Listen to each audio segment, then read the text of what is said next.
Sanibona wey'ngane zakwetheke ngenibelele phinde futhi ke nginamukela kune channel elahamba phambili Radio Inkezi. Mina igama lami ngumfeza ngintuthu ngakhumalo bathi Last Bonnie iyamagumede. Ngalo wethu manje mhlawumbe usemusha kuleli khazi zophinde ngicela show subscribe, ungakhohlwa ukucomment nokulike nokushare kanjalo futhi nokungilandela Facebook @Radio Inkezo ZA. Ngaza ukuthi ke umculo maskandi lapha ugadla Ncumalo usecacisela ukukhulu lapha mayelana ke nokuthatha isayidi laphana kwisayidi ke likaMthandeni. Kusokhumule kwey'ngane zakwethu ukuthi ke endime noma umculo maskandi kunamasayidi amabili, usayidi elama-Blue Nation eliholwa insizwa Dlamlenze ukhuzana umfokampungose, bese kuba isayidi lama-Red Nation eliholwa uMthandeni igcokama amanqela. Kula masayidi ke ugadle kuyaba senkingeni ke laphana ke ekuthiwa laphana kuthatha isayidi likaMthandeni ke laphana nokwekwazi kwaholela ukuthi ke ukhuzane kwenye imicimbi laphana ugadla egcine emzibeke nokho bagcine bekulungisile ke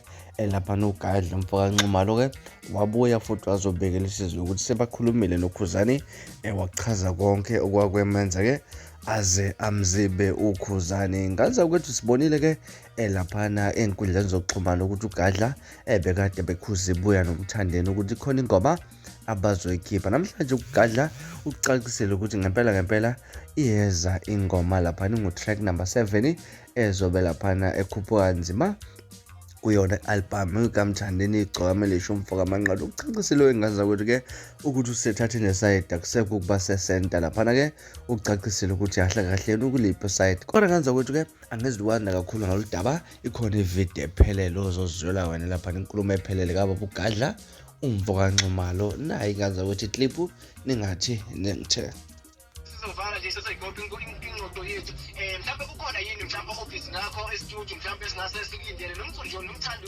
womculo kagadla e-studio kuhamba kanjani lokho? Mfethu e-studio ngizongena nje, kufanele ngingene makuphela lenyanga kaSeptember ngiyongena e-studio ngiyokwenza umsebenzi wami omusha, noma kanjani bazothola abantu bawuthokozele. Hayi futhi ke ngisempini nje angidlali nangane. Sihleze sizokuthiwa singene indaba zey'ngane. Umbuzo sibuza ukuthi zona iy'ngane ey'ngenaphi ey'ndabeni zethu. Ngiyongena impela e-studio ke okumnandi ke kwi-CD ezophuma yegcokama elisha. Abantu abalindele u-track number 7 lapho ugadla azobe qhamuka khona engadlali nangane. Ya kwathiwa thatha isayidi inkabi. Asikwazi kuma center manje, asame center ngoba kusempini la, noma ungathi uyathula umdala ushawa ngisho uhleli phansi. Angihangisame center futhi ngiphinde ngime. Ngiphinde ngime ngizothatha isayidi.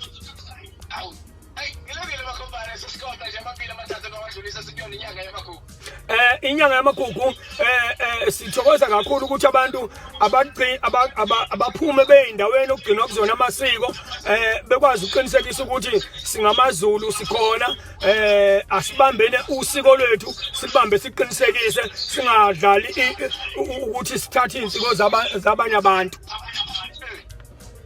Kunjalo nkabi yami.